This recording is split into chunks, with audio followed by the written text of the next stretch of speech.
रसखान जी के द्वारा रचित सवाये पढ़ाने जा रहे हैं। सवाया क्या?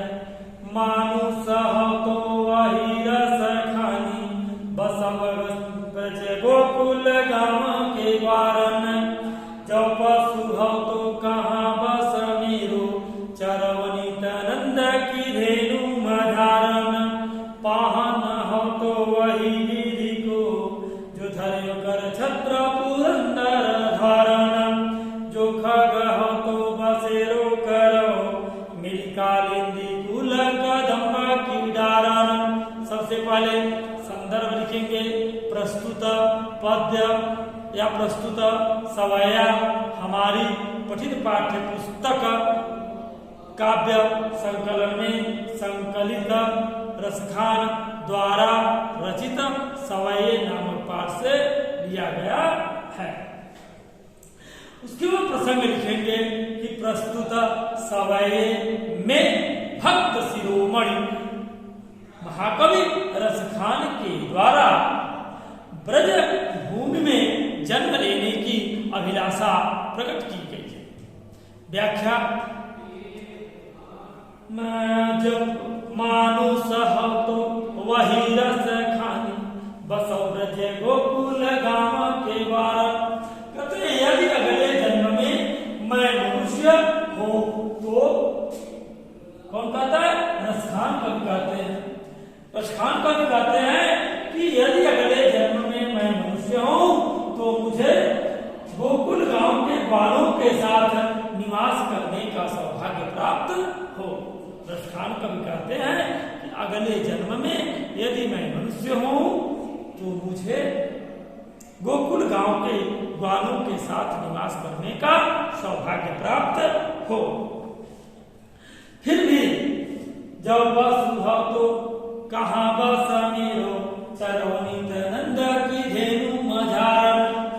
फिर भी यदि मैं पशु हूं तो, यद्यपि मेरा कोई वस्तु है नहीं, लेकिन फिर भी यदि अगले जन्म में मैं पशु हूं तो मुझे बाबा नंद के गायों के मध्य चरने का सौभाग्य प्राप्त हो। पाहन हो तो वही गिरि को, जो धर्यो कर छत्र पुरंदर धारन। और यदि मैं पत्थर बनूं तो उसी गोवर्धन पर्वत का बनूं जिसे भगवान श्री कृष्ण ने इंद्र से लोगों की रक्षा करने के लिए अपने हाथ पर छत्र की तरह उठा लिया था। फिर कहता है जो खग हो तो बसेरो करो, मेरी कालिंदी कुल कदम्ब की डारन। और यदि मैं पक्षी बनता हूँ तो मुझे नित्य प्रति यमुना तट के कदम्ब की वृक्ष की डालियों पर निवास करूं या बसेरा करूं।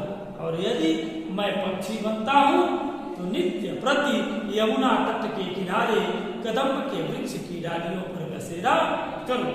अब इसका काव्य सौंदर्य देख लीजिए। कवि ने ब्रज धाम में रहने की इच्छा प्रकट की है।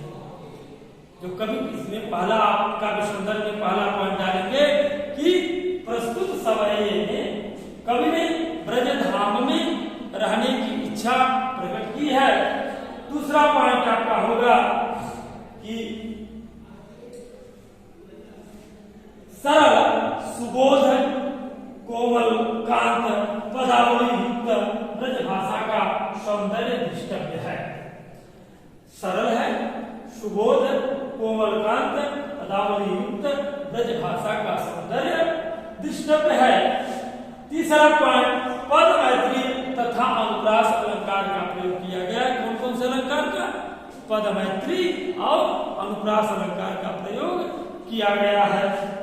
जो इसका छंद है वह सवैया छंद। इसमें जिस छंद का प्रयोग हुआ है वह सवैये छंद का प्रयोग हुआ है। और जिस रस का प्रयोग, इसमें जिस रस की प्राप्ति हो रही है वह शांत रस है। और इसका गुण जो है वह प्रसाद है।